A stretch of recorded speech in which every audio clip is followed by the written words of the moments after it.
Welcome back to another episode of Harmonious at Lunch, the show that fuels your business success. I'm Brandon Gano, your host and guide through the world of harmonious business growth. Today, we're unlocking powerful strategies with industry experts to help your business thrive. If you're a business owner, entrepreneur, or executive, you are in the right place. Join me and our incredible guests today on the journey to clarity, growth, and success. It is time to revolutionize your approach to business. Let's dive in with another episode of Harmonious at Lunch. Welcome back to some more bite-sized business advice. We got an episode today, a topic that you've probably never heard of. I've never heard of. I'm super excited to dive into it, but we're talking about visual storytelling. More than that, we're going to make your PowerPoints pretty. And maybe I've completely oversimplified that. I couldn't be more excited about this topic, though, mostly because our guest is jacked up and full of energy, too, which I love. So, Emily Schneider, welcome to the show. Thank you for being here. Oh, thank you, Brandon. You did not simplify it. That's exactly, it just needs to be more simple. That's the goal. That's actually one of the best tips I give is simple. Okay, then we should wrap up, right? Are we done? Yeah, we're done. Was that it? Thanks for having me. Yeah, anybody need help? Just simplify. Yeah. I love it. So I did make it simple. We're making PowerPoints pretty, but give me a sense of what do you really do? Because it's much more than that. Yeah, totally. So I describe myself as a visual storyteller and I specialize in PowerPoint design. I have a magical knack of simplifying complex information to help really articulate and resonate what the story or what is being shared with the audience appropriately to create that right connection, conversation, trust, accountability, all the things we wish for, especially in business sales and conversations, so that in the end, the person sharing the update or that information has their audience captivated, engaged, and is ready to make an informed and impactful business decision. It comes down, yes, to simplicity and consistency with our PowerPoints. We love connecting with people, but we're not always sure how and what's the best way to tell our stories. And I come in as like a little secret person on in your tool belt, and I'll help you articulate that and build that presentation to just have more impact and really resonate better and also be visually stunning. It's so much fun to design something that lets our brains and our minds, listen more intently with the stories being told. Yeah. So, I mean, we've all seen those really good PowerPoints that just have paragraphs upon paragraphs on the screen. And I think that's what we're talking about here. So before you give us the tips on how many words or paragraphs should be on the screen, I'm curious because this is something that I told you before we started recording. I never thought of that someone could specialize in this. I never even thought it was a thing. And that's why I'm so excited to learn about it. How did you first come upon, designing simple but effective PowerPoints? Where did you realize that this was needed? Yeah, so I grew up, and I should use the term air quotes. I grew up in the marketing and advertising industry. So I worked in agencies for about 15 years, 20 years. And I always loved anytime we did work, we needed to present it. And I always loved being part of building that presentation for our clients. And what I found was that when you have a container or a box and you can really highlight what you want to show within that slide, let's say that's our container, it allows them to make the decision that you want. You're guiding them on the journey. And so I found it useful. I started geeking out about it. I loved the simplicity of what that brought. And I just started realizing that is the things that I love doing. And even more so, I love the way my clients responded when I hit the mark. And so I had a friend who reached out, is really how it started, and said, hey, this startup needs your help. They're a bunch of data scientists and they don't know how to tell their story. They need you. And it was that first kind of freelance project outside of the agency that I was like, oh, this is really fun. It's a little different. And I just started tapping into that more, sharing it a little bit. 5 years ago, I went on my own. I got a little bit of projects like this. And again, through self-discovery and just always being curious and wanting to learn and doing the things that make me happy is what, I produce the best results. I tapped into this and I found that there's actually a whole community of PowerPoint designers. I'm now part of them. And the ability to help other people gain more confidence is so much fun for me. And to do it in a business, in a space that people aren't used to is even more empowering. So I love sharing that and spreading that joy. Goes to show you there's a community for everything, right? Who knew there's a community of PowerPoint designers? Yeah. But something I found interesting in the way you described it is it's not just a PowerPoint. It's not just slides with information. You say you're telling a story, and you were helping that first company tell their story through slides, through PowerPoints. So I think the more important question is not like what's the best way to design a PowerPoint, is how should we be thinking about PowerPoint versus storytelling, and what is the real structure underneath that we should ultimately be thinking about? Yeah, that's a super great question, and something that like we continuously learn and improve on. But my strategy or my approach, right, is PowerPoint is a tool. It is a platform that we use to tell our story. It is not the thing that tells our story. We have to build our story. We have to craft it. Um, I break it down, and my strategy comes to four simple parts. So it's about understanding your audience, it's writing your story, it's the visual design, and then it's also the delivery. I'm going to be super honest. My strength and where I focus is not in the audience, like defining who your audience is, and also like I don't coach on delivery, right? My sweet spot is really in taking an outline or a rough PowerPoint, to your point, to your startup point of like this, like people will build and put all their information in. I come in and I help refine that story and that narrative, and then I elevate it or simplify it with visual tips or visual cues. Because when we can be intentional and strategic in how we tell the story that we've outlined, it lets us level that up. It lets us elevate that experience. And again, it creates that simple and consistent execution, which allows our brains to digest information. I think it's also really interesting when you think about it that our brain, we're 65% more likely to retain information when it's visually designed than when it's 10 to 20% is just when it's copy alone. So that data for me is so powerful because it shows how a little bit of intentionality and strategy with your design within your story can really connect better with your audience. Again, simple is always the best way to approach it. So I come in, like I said, I help people craft or refine their story. And then within that, we start to add in those visual design cues that really help to bring that to a next level. So explain that for me. When you say visual, is that like pictures and funny GIFs and memes, or are we talking as simple as like a chart? Both, all of the above. So the way I break down visual design is in three parts. So you have slide intention, you have your text or copy, and then you have your like visuals and images, right? So each slide should have its own intention, but there's also, you're looking at it from a holistic view and an individual view. But when you think about slide intention, you want to really focus on simplicity, emphasizing those key details. I go down to like 2 to 3 things at the most per slide that you want somebody to take away. And then it's also balancing what your content and your visuals are. And so when you start to think about, well, what does that mean? What are the content and visuals? So content is, again, right, enhancing your headlines, less text, keeping things in digestible nuggets. Bullets and headlines shouldn't be paragraphs. They should be short. They should articulate what you're saying and support your voiceover, but they shouldn't be verbatim what you're saying. Again, our brains do not know how to digest information like that. You're going to get your audience, their wheels are going to be spinning somewhere else, and you've lost them on that journey. When you can keep your information concise, to the point, and really focus on what you want them to take away that supports what the bigger story you're sharing, it allows them to stay engaged. And then focusing attention, and that can come in, that kind of can straddle the line of visual and content, because focusing attention with your content can be bolding. It can be using color. Visuals don't always have to be gifs and memes and the idea of like some picture. Charts, data, color blocking, breaking up space. Those are all ways that we allow ourselves to read and digest information. And it allows us to connect and listen to what the speaker is saying. So, using the same colors aligned throughout a presentation, so that when you talk about a topic, that same color starts to resonate, right? Our brain remembers that, oh, they're talking about that subject. They're talking about that quarter. Oh, I get it.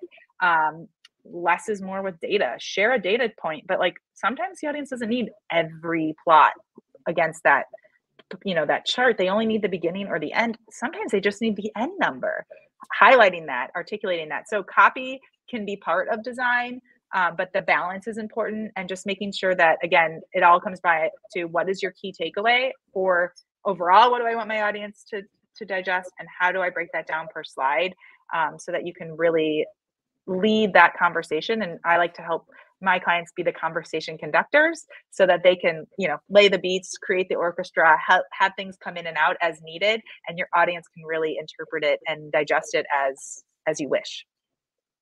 And I think that's super important too, is leading the conversation and designing the story path, if you will. Mm-hmm. Sure. Love it. So what is I'm curious how you go about structuring that, or do you leave it up to the client to say, the audience best, because you said that's not really your specialty, but is there like a story structure? We've all heard of probably StoryBrand from Donald Miller.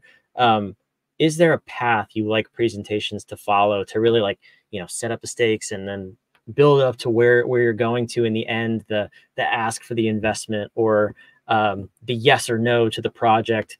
How do you go about designing that structure?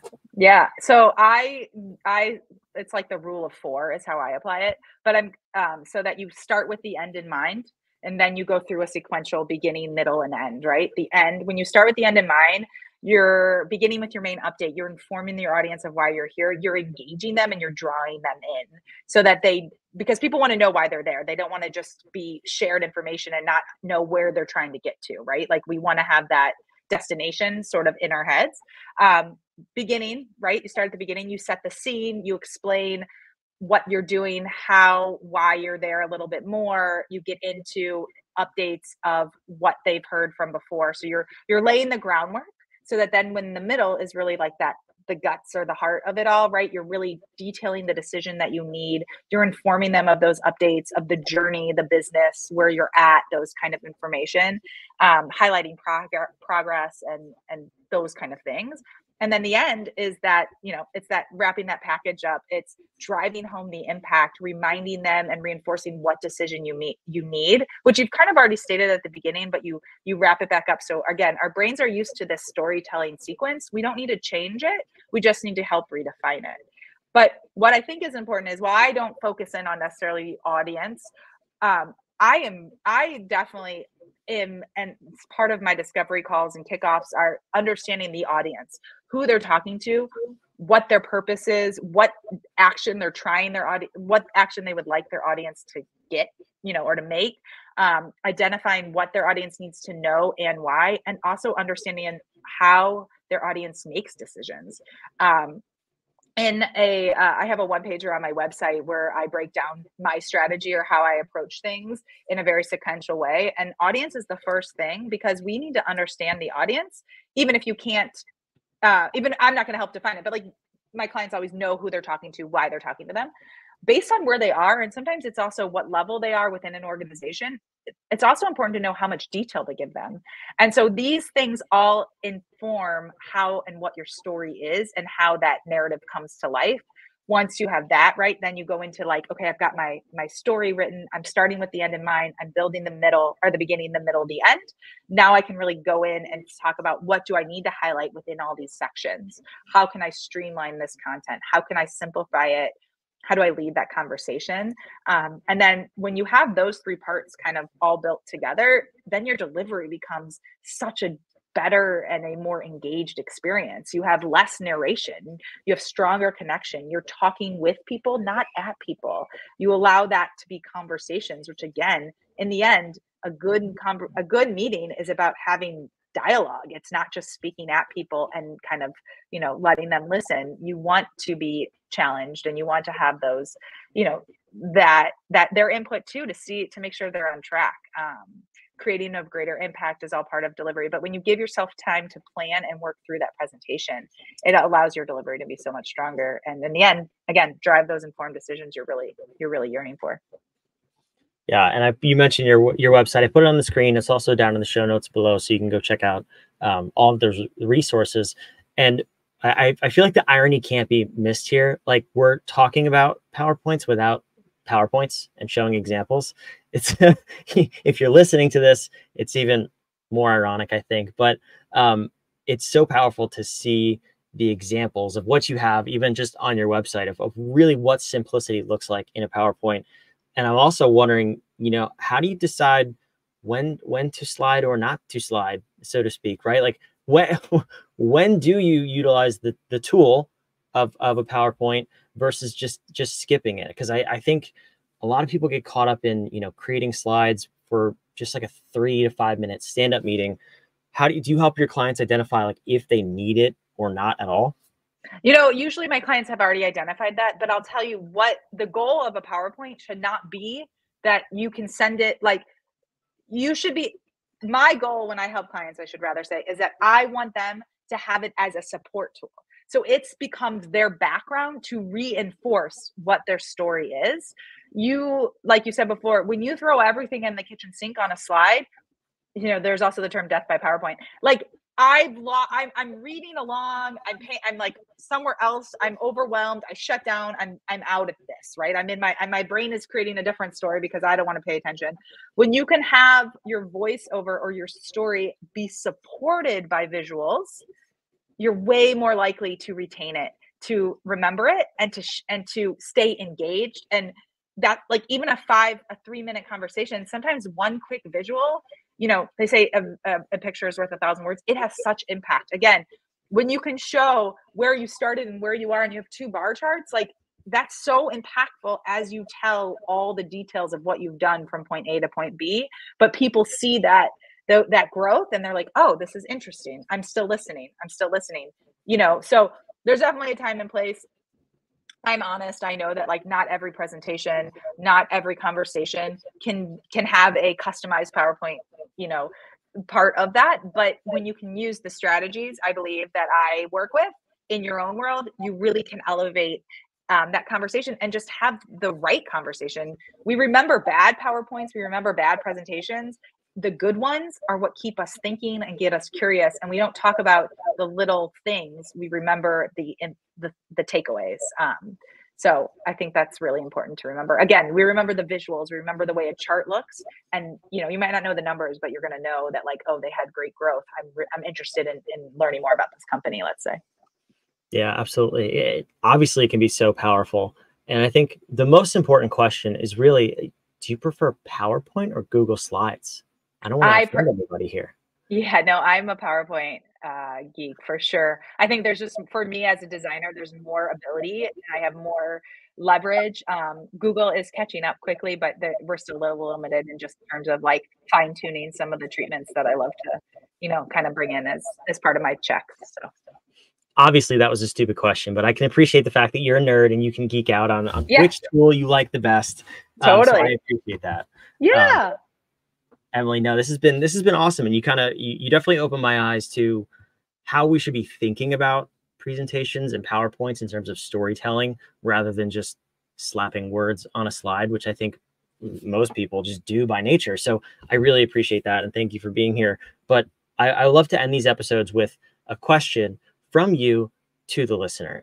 We believe that powerful questions get powerful answers. So if we are, let's say, in this position where we're a startup, we're seeking a $30 million investment, or we're on a marketing team and we need to change the direction of our marketing. It's a big decision. We need to set up a PowerPoint, a presentation, and make that big ask.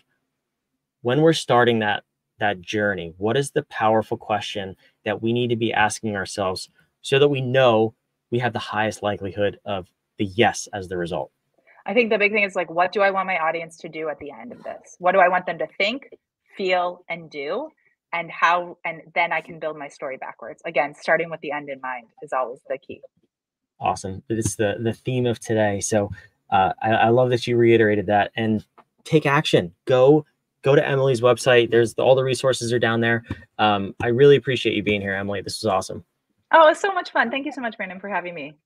For those of you watching, listening, wherever you are, again, resources are in the show notes and description down below, but make sure you subscribe. We want to keep bringing these episodes to you every single day of the week so you can get out of your little business bubble, grow your business, and ultimately have a more harmonious business and life. We'll see you on the next episode of Harmonious at Lunch. Thanks for being here.